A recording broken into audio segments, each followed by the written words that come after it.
ముంబై. ముంబై అనే కళల సామ్రాజ్యం ఎన్నో దృశ్యాల్ని మన కళ్ల ముందుకు తెస్తుంది. విచిత్రం, విజ్ఞానం, భక్తి పరిపూర్ణంగా నిలిచి ఉండే కొన్ని అందమైన దృశ్యాలతో మనమిప్పుడు పయనిద్దాం. అతిశయాల్ని అతి దగ్గరగా చూద్దాం. Gateway of India. ముంబై నగరంలో సముద్రపు ఒడ్డులో 20వ శతాబ్దం ప్రారంభంలో కట్టిన ఒక జ్ఞాపకార్థానికి చిహ్నంగా కట్టినటువంటి ఈ గేట్వే ఆఫ్ ఇండియా గురించి మనం తెలుసుకుందాం.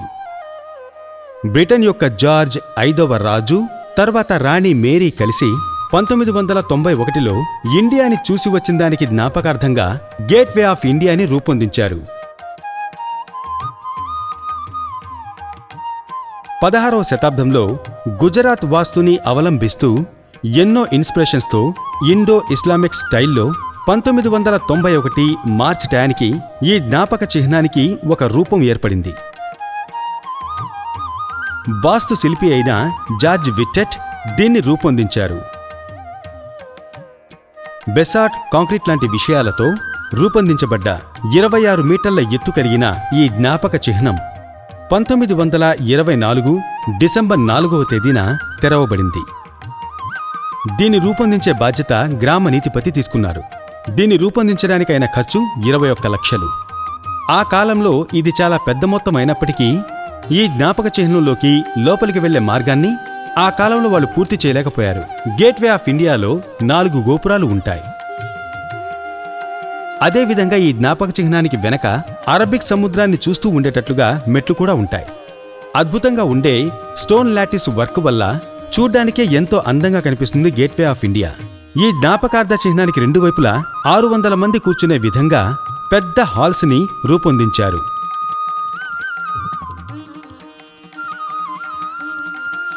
ఇక్కడి నుంచి బోట్లో ప్రయాణం చేసి ఎలిఫెంట్ దీవులకు లేదా మిగతా చోట్ల కూడా మనం ప్రయాణం చేయవచ్చు. నీటి మార్గం గుండా వేగంగా మనం వెళ్లవచ్చు. దీన్ని రూపొందించిన తరువాత గేట్వే ముఖ్యమైన కలోనియల్ ఆఫీసర్స్కి ఇండియాకు రాబోతున్న ఒక ముఖ్యమైన ఎంట్రన్స్ స్పాటుగా ఉండేది. ఇండియా స్వాతంత్రం పొందాక 1948లో చివరి బ్రిటిష్ ఆర్మీ ఇండియా వదిలి వెళ్లిపోతున్న దానికి చివరి జ్ఞాపకార్థమే ఈ గేట్వే ఆఫ్ ఇండియా. ముంబై నగరానికి ముఖంగా ఉంటుంది ఈ గేట్వే ఆఫ్ ఇండియా. సముద్ర మార్గంగా ముంబైకి వచ్చేటటువంటి ప్రతి వ్యక్తి ముందుగా చూసేదే గేట్వే. ముంబై తాజ్మహల్ అని పిలువబడే ఈ గేట్వే ముంబైకి వచ్చే యాత్రికులను ఇప్పటికి కూడా ఆకర్షిస్తుంది అన్న మాట నిజం. పర్యాటకులు క్రమంగా ఎక్కువయ్యే కొద్దీ ఈ ప్రదేశానికుండే హెచ్చరికలు కూడా ఎక్కువగానే ఉన్నాయి. 2003లో గేట్వే దరిదాపుల్లో తీవ్రవాదుల దాడి తర్వాత ఈ ప్రదేశానికి భద్రత పెంచడం జరిగింది. ఆర్కియాలజీ సర్వే ఆఫ్ ఇండియా పాలనలో ఉన్న మహారాష్ట్రలోని మర్చిపోలేని ఒక జ్ఞాపక చిహ్నమే ఈ gateway of India. Gateway of India యొక్క ముఖ్యమైన దృశ్యాలను చూసి తర్వాత మనం చేరుకోబోయే ప్రదేశం ముంబై నగరం యొక్క ఎంతో ప్రఖ్యాతిగాంచిన సముద్రపు ఒడ్డున ఉండే మెరైన్ డ్రైవ్ ని చూడబోతున్నాం.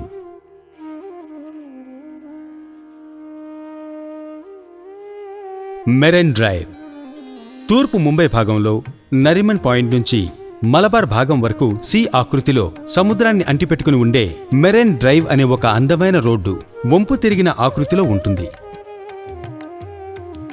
ఈ రోడ్ యొక్క అఫీషియల్ పేరేంటో చూశారంటే నేతాజీ సుభాష్ చంద్రబోస్ మార్క్ అని అంటారు. ఈ రోడ్డు పొడవు 3.6 కిలోమీటర్లు. బగోదీ సేప్ట్యూ, పలోంజీ మిస్ట్రీ అనే వాళ్లే ఈ అందమైన రోడ్ని నిర్మించారు. బ్యాక్ బీర్ అనే సముద్రపు ఒడ్డుని ఆక్రమించి వాళ్లు ఈ అందమైన రోడ్డు మార్గాన్ని నిర్మించారు. క్వీన్స్ నెక్లెస్ అనే పేరుతో ఈ రోడ్డు ఎంతో ప్రాముఖ్యతను సంతరించుకుంది. దానికి పక్కనే ఒక విశాలమైన నడక మార్గం కూడా ఉంది. దగ్గరే ఎంతో పొడవుగా ఉండే చెట్లు కూడా ఉన్నాయి. అవి ఈ రోడ్డు మార్గపు అందాల్ని మరింతగా పెంచుతున్నాయి. ఎన్నో రకాల రెస్టారెంట్లు ఈ రోడ్డుకు అంటిపెట్టుకుని ఉంటాయి. పేరుగాంచిన పార్సీలు నిర్మించినటువంటి ఈ కట్టడాలు ఆర్చ్ డెకో స్టైల్లో మనకు దర్శనమిస్తాయి. ఈ ప్రదేశానికి ప్రవేశ రుసుము పూర్తిగా ఉచితం. ఎంతసేపైనా ఇక్కడ కూర్చొని అందాన్ని ఆస్వాదించవచ్చు. ఈ ప్రదేశానికి వచ్చి వెళ్లడానికి ప్రత్యేకమైన సమయాలు, సందర్భాలు లేవు. సన్ రైజ్ అయ్యే సమయాల్లో, సన్సెట్ అయ్యే సమయాల్లో ఈ ప్రదేశాన్ని విజిట్ చేస్తే అద్భుతమైన దృశ్యాల్ని చూడవచ్చు. ప్రతిరోజు వేలాది మంది ఈ ప్రదేశానికి వచ్చి ఈ అందాన్ని చూసి ఆస్వాదిస్తారు. Board of control for cricket in India, Indian premier league, Mumbai cricket association అనేటువంటివి ఈ ప్రదేశాన్ని అంటిపెట్టుకునే ఉంటాయి. ప్రపంచం నలుమూలల నుంచి ప్రజలు వచ్చి చేరుకునే ఈ ప్రదేశం ఒక డ్రీమర్ స్పాట్ అనే చెప్పవచ్చు. అతి అద్భుతమైన వ్యూ పాయింట్, నడక మార్గం, ముంబై మెరిన్ డ్రైవ్ అందరి దృష్టిని ఆకర్షిస్తుంది. అది ఖచ్చితంగా చెప్పవచ్చు. మన తరువాతి ప్రయాణం సినిమా ప్రపంచంలోకి. ఎన్నో రకాల సినిమాల్ని అందించడంలో పేరుగాంచిన ఈ ప్రపంచానికి ఇది ఒక ప్రపంచం. Mumbai film city. ముంబై గోరేగాంలో సంజయ్ గాంధీ నేషనల్ పార్క్కి పక్కనే ఉంటుంది ఈ ఫిలిం స్టూడియో అనబడే ఫిలిం సిటీ. సినిమా వ్యాపారానికి వసతులు, డిస్కౌంట్లు ఇచ్చే విధంగా ముంబై గవర్నమెంట్ 1977లో దీన్ని రూపొందించారు. ఇండియన్ ఫిలిం సిటీకి తండ్రి అని చెప్పబడే దాదాసాహెబ్ ఫాల్కేకి జ్ఞాపకార్థంగా 2001లో దాదాసాహెబ్ ఫాల్కే చిత్రనగర్ అనే పేరుతో ఈ ఫిలిం సిటీకి కొత్త పేరు పెట్టారు. ఒకే సమయంలో దాదాపు 1000 సెట్లు వేసే విధంగా ఈ ముంబై ఫిలిం సిటీ ఎంతగానో విస్తారంగా ఉంటుంది. ముంబైలోని ఒక భాగంలో దాదాపు 525 ఎకరాల్లో ఎంతో విస్తారంగా విస్తరించి ఉంటుంది ఈ ఫిలిం సిటీ. దాదాపు 42 అవుట్డోర్ షూటింగ్ లొకేషన్స్, 16 స్టూడియోలు ఉన్నాయి. ఎన్నో ఏళ్లుగా ఇండియన్ ఫిల్మ్ ఇండస్ట్రీలో ముఖ్యమైన షూటింగ్ స్పాట్లు ఒకటిగా ఈ ప్రదేశం ఇప్పుడు మారింది. ఎన్నో రకాల రికార్డింగ్ క్యాబిన్స్, అడవులు, ఇళ్ళు, సిటీ సైట్స్, గుళ్ళు, జైల్, కోర్ట్, పల్లెటూర్లు, తర్వాత నగరాలు అని ఫిలిం సిటీకి కావలసిన అన్ని హంగులు ఇక్కడ పూర్తిగా ఉన్నాయి. వీటన్నిటినీ కళాకారులతో రూపొందించారు. ఫిలిం సిటీని తిరిగి చూడడం కోసం స్పెషల్ అయిన ప్యాకేజెస్ కూడా ఉన్నాయి.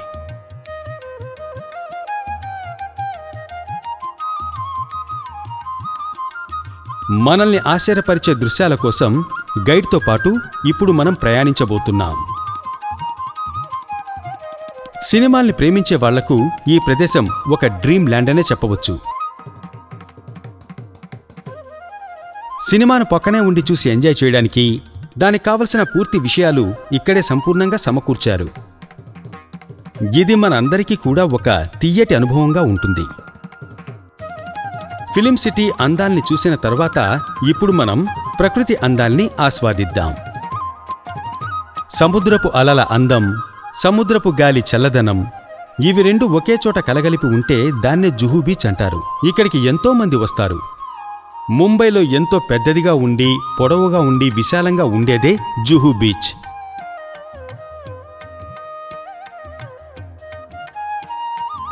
తూర్పు దిక్కున అరబిక్ అడవి, ఎడమవైపున వర్సోవా, పశ్చిమాన వైల్పార్లే, ఉత్తరాన శాంటాక్లాస్. ఈ ప్రదేశాలన్నీ జుహూ బీచ్ చుట్టూ ఉంటాయి. ముంబై భాగంలో బాగా ఎక్స్పెన్సివ్ అయిన ఎంతో పెద్ద ధనికులు జీవించే ప్రదేశమే జుహూ. అది మాత్రమే కాకుండా ప్రఖ్యాతిగాంచిన బాలీవుడ్ సినిమా సెలబ్రిటీస్ అంతా ఈ ప్రదేశంలోనే ఉంటారు. సూటిగా చెప్పాలంటే అతిపెద్ద నటుడైన అమితాబ్ బచ్చన్ ఇల్లు కూడా ఇక్కడే ఉంది. ఎన్నో సినిమాల షూటింగ్లు, టెలివిజన్ షూటింగ్లు కూడా ఈ ప్రదేశంలో మనం సర్వసాధారణంగా చూడవచ్చు. వినాయక చవితి ఉత్సవాన్ని ఎంతో ప్రాముఖ్యంగా, ఎంతో గొప్పగా జరిపే ప్రదేశం ఈ జుహూ బీచ్. ఇండియా స్వాతంత్ర్యం కోసం పోరాడే సమయాల్లో మహాత్మా గాంధీ ఈ జుహూ బీచ్ను సందర్శించారు. సంవత్సరంలోని ప్రతిరోజు మనం విజిట్ చేయడానికి అనువుగా ఉంటుంది జుహూ బీచ్. అది మాత్రమే కాకుండా సూర్యోదయం లేదా సూర్యాస్తమయాల్లో ఈ ప్రదేశాన్ని విజిట్ చేయడం ఎంతో ఉల్లాసంగా ఉంటుంది. మంచి వేసవి కాలంలో కూడా చల్లటి గాలి వీచడం వల్ల సాయం సమయాలు ఎంతో అందంగా ఉంటాయి. సముద్రపు ఒడ్డున ఇసుకలో నడుస్తూ ఉంటే మాటల్లో మనం వివరించలేని ఎంతో గొప్ప అనుభూతికి లోనవుతాం. ఎన్ని ప్రదేశాలు ఉన్నప్పటికీ జుహూ బీచ్ ఇచ్చేటటువంటి ఆ ప్రశాంతతను పొందడమే గొప్పగా ఉంటుంది. సముద్రపు అందాన్ని ఆస్వాదించాక మన తరువాతి ప్రయాణం అద్భుతం కలగలిసిన ఎలిఫెంటా గుహ గుడులు. మనసును ఉల్లాసపరిచే ఎన్నో దృశ్యాలు ముంబైలో ఉన్నాయి. ఇక్కడికొచ్చే యాత్రికులు ఎంతో గొప్పగా ఫీలవుతారు. ఎన్నిసార్లు చూసినా మళ్లీ మళ్లీ చూడాలనిపించే అతిశయ దృశ్యాలు, మన మనసులోకి చొచ్చుకుపోయే గొప్ప దృశ్యాలు. ముంబై మన కలల్ని సాకారం చేసే ఒక గొప్ప నగరం.